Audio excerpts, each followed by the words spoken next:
If you're diabetic or if you start every single morning by pouring milk into your coffee, your cereal, your tea, or your smoothie, I need you to stop right there. Because what I'm about to share with you today could be the reason your blood sugar keeps climbing even when you feel like you're doing everything right. That milk sitting in your fridge right now, the one you trust, the one you've bought for years without a second thought, may be raising your glucose faster than dessert would. Not a little faster, significantly faster. And most of us never suspect it because it looks like the responsible choice. It says natural, it says heart healthy, it says plant based. Some of them even come in soft green packaging designed to make you feel good about grabbing it. But here's the truth, friends. Your pancreas doesn't read labels. It doesn't care what the packaging promises. It only responds to what actually hits your bloodstream. And some of the most common milks people over 60 reach for every single morning are quietly working against the very blood sugar control they're trying so hard to protect. Higher morning readings, more insulin resistance building year after year, more medication, more of that discouraging feeling of asking yourself, why is this getting harder when I'm trying my best? If that sounds familiar, you are not alone, and today we're going to fix it together. Because one type of milk quietly makes blood sugar harder to manage, and one option can make it dramatically easier, and almost nobody ever explains the real difference. I'm Dr. Ava Wilson, and after more than 2 decades caring for patients navigating diabetes and metabolic health in their 60s, 70s, and beyond, I can tell you something with complete confidence. Most of you are not struggling with your blood sugar because of a lack of willpower. You're struggling because you were taught to watch the wrong things.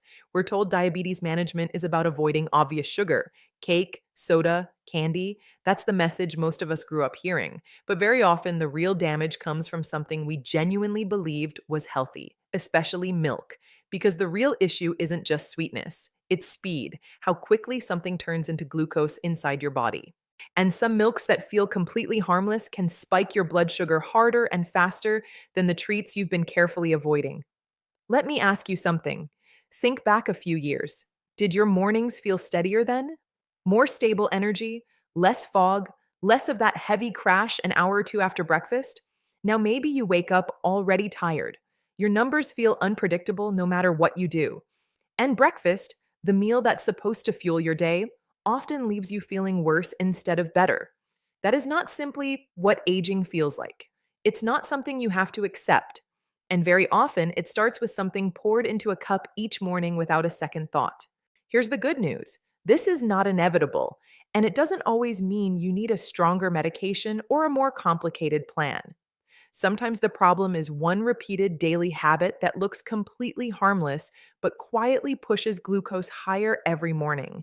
When you identify it and remove it, your body often responds faster than you'd expect, not because of anything magical, but because of basic biology.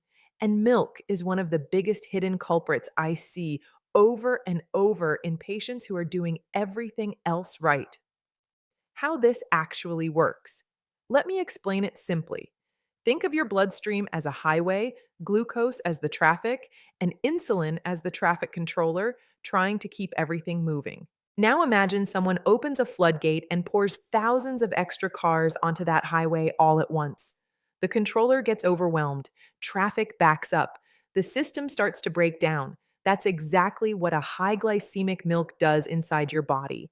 Lactose, added sugars, and processed starches rush into your bloodstream quickly. Insulin has to work harder and harder, and when this happens morning after morning, your body gradually becomes less responsive to insulin, what we call insulin resistance. It's not just one bad reading, it's constant, repeated metabolic congestion that wears the whole system down over time. This isn't just theory either. Long term population studies, including research out of Harvard's School of Public Health, have repeatedly linked diets built around high glycemic load foods to greater insulin resistance, more inflammation, and faster progression of diabetic complications. And what those same studies consistently found is that people who shifted toward lower glycemic choices saw meaningfully better glucose control and slower disease progression. Not because they ate less overall, but because of smarter choices about what that food did inside their bodies. One of the easiest places to apply that lesson is right at breakfast, in the milk you choose, because what happens metabolically in that first hour often sets the tone for your entire day.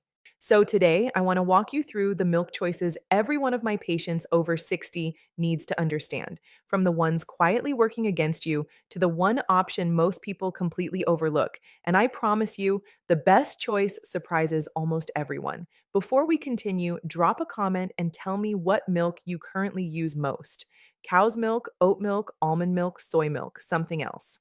When we share what we're doing, we often realize together that we're all making the same hidden mistake, and your comment might be exactly what someone else needs to read today.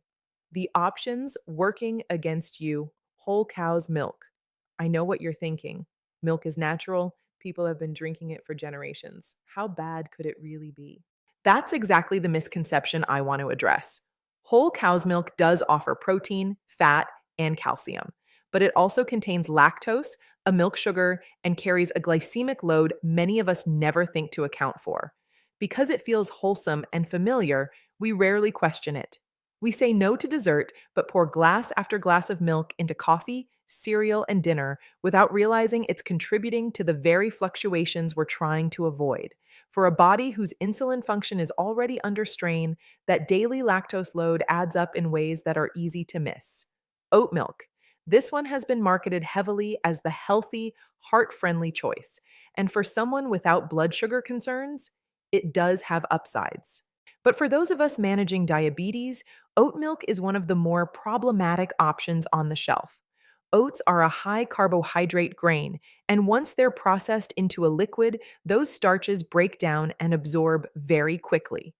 The fiber that makes whole oats reasonable for some people is largely lost in processing, leaving fast absorbing carbohydrates in drinkable form. Research comparing plant based milks in people with type 2 diabetes has found oat milk produces significantly higher after meal glucose spikes than several alternatives. Many of my patients who switch from cow's milk to oat milk, believing it's the healthier swap, come back puzzled about why their morning numbers got worse. The marketing tells a story about sustainability. It doesn't tell you the metabolic truth. Rice milk. Made from processed white rice and water, this one converts to glucose rapidly, and turning it into a liquid only speeds that up further. There's little fat or protein to slow it down.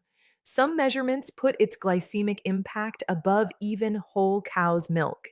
It's less common than oat or almond milk, but it often turns up in households navigating multiple food sensitivities where it can feel like the safe leftover option. For blood sugar purposes, though, it's one of the more disruptive choices available, and unsweetened coconut or almond milk will almost always serve you better. Sweetened plant based milks, any of them. This is the category that catches the most people off guard. Sweetened almond, oat, soy, coconut, or rice milk, chocolate milk, flavored creamers. They all share one problem: added sugar, often a lot of it. A single serving can carry 8, 10, even 15 grams or more. Multiply that across 2 or 3 servings a day, and you may be adding 25 to 40 grams of sugar to your day just from your milk. The front label shows nuts or grains and a sense of wholesomeness.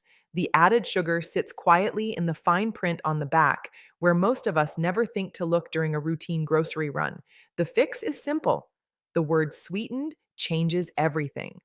Unsweetened almond milk and sweetened almond milk are two very different products. Before you buy, turn the bottle around. If you see more than a gram or two of added sugar, put it back. The unsweetened version is almost always sitting right beside it. The options, actually helping you: unsweetened almond milk. This is one of the most accessible and genuinely helpful choices out there.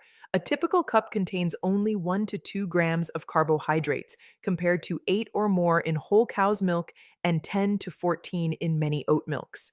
That low carbohydrate load means it barely disturbs your blood sugar at all. No flood, no traffic jam, no outsized insulin response. Just be sure the label says unsweetened. Many brands default to the sweetened version. It's also lower in protein than cow's or soy milk, so if you're relying on it throughout the day, make sure you're getting adequate protein elsewhere in your meals. Unsweetened coconut milk. the refrigerated drinkable kind, not the thick canned version used in cooking. This option is low in carbohydrates, has a mild, natural sweetness many people enjoy, and has essentially no meaningful impact on blood glucose. Its fat content, medium chain triglycerides, is metabolized differently than most fats, and some research suggests it may modestly support insulin sensitivity, though that science is still evolving. For anyone who finds almond milk a bit thin, this often offers a creamier texture with the same low glycemic benefit. Unsweetened soy milk, the best overall choice. I know this may not be the answer you expected, since soy has been the subject of a lot of conflicting chatter over the years, so let me walk you through it carefully. A cup of unsweetened soy milk contains roughly 7 to 8 grams of protein, comparable to cow's milk, and far more than almond or coconut milk. That protein slows how quickly carbohydrates reach your bloodstream, softening any spike into a gentler rise. It also keeps you fuller longer, which helps break the spike crash hunger cycle so many of us know all too well. On top of that, its glycemic index is significantly lower than cow's, oat, or rice milk, and studies looking at post meal glucose response in people with type 2 diabetes consistently show soy milk producing a flatter, more controlled curve. A quick, honest note: if you have a soy allergy, this isn't for you. And if you have a thyroid condition, talk with your own physician before making changes, as some are advised to watch large amounts of soy. For the majority of adults without those specific concerns, large studies following people over many years haven't found the harmful effects that sometimes circulate online, and moderate soy intake may even offer some cardiovascular benefit, which matters given how closely diabetes and heart health are linked. Your pancreas doesn't care which diet trend is popular this year. It cares about glucose load, and on that measure, unsweetened soy milk consistently comes out ahead. Why something this small matters so much. I know it can feel hard to believe that something as ordinary as the milk in your coffee could meaningfully affect a condition as serious as diabetes. But complex problems are built from small, repeated patterns. Millions of us pour milk into coffee, cereal, or tea every single day, 365 days a year. The difference between the right choice and the wrong one at that single daily moment, repeated for a year, is not small. It shows up in your lab work, your morning energy, and how steady your numbers feel week to week, and you won't have to wait months to notice. Many of my patients notice meaningful change within days to 2 weeks: steadier morning readings, a gentler mid morning dip, fewer afternoon cravings. That quick feedback from your own body is powerful because it turns this from something you're taking on faith into something you can actually see and measure. Your simple next step: here's what I'd like you to do this week. Go to your fridge or your next grocery trip and turn the milk carton around. Look for total carbohydrates and added sugars on the label. Then compare it to unsweetened soy milk or unsweetened almond milk if soy isn't right for you. The difference will be obvious immediately. For 14 days, make that one swap and keep everything else the same. Check your fasting glucose as you normally would. Notice your energy after breakfast. Notice your afternoon cravings. Let your own body be the proof. You have a glucometer and your own lived experience, and that's really all you need to run this experiment. When you're reading any label, remember just 3 checkpoints. Look for the word unsweetened. Aim for under 3 grams of total carbohydrates per serving, and double check the serving size, since some brands use a smaller serving to make the numbers look better than they are. The bigger picture: this milk swap works best as part of a broader pattern, not a one time fix. It matters so much precisely because it's automatic, a habit you don't have to debate every morning for better or worse. And how your morning starts tends to shape how the rest of your day goes, glucose wise. I also want to gently mention stress because it doesn't get talked about enough. Chronic stress raises cortisol, and elevated cortisol raises blood glucose even without food involved. It also fuels cravings and disrupts sleep, which further unsettles blood sugar. So, alongside the milk swap, please don't overlook rest, movement, and stress care. They're all part of the same picture.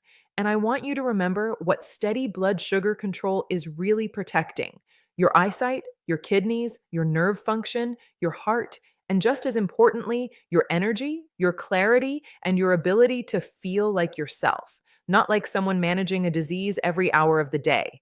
Managing a chronic condition at any age is genuinely hard, and perfect consistency isn't realistic for anyone. What matters is the overall pattern, what you do most of the time. That's why I love recommending small, specific changes like this one: low effort, low cost, and fast enough feedback to build real confidence for the next step. Closing. So let's bring it all together. Whole cow's milk carries more lactose and carbohydrate than most of us account for. Oat milk, despite its reputation, spikes blood sugar more than expected once the fiber is processed out. Rice milk is among the highest glycemic options on the shelf. Any sweetened, plant based milk becomes a high sugar product the moment sweetener is added.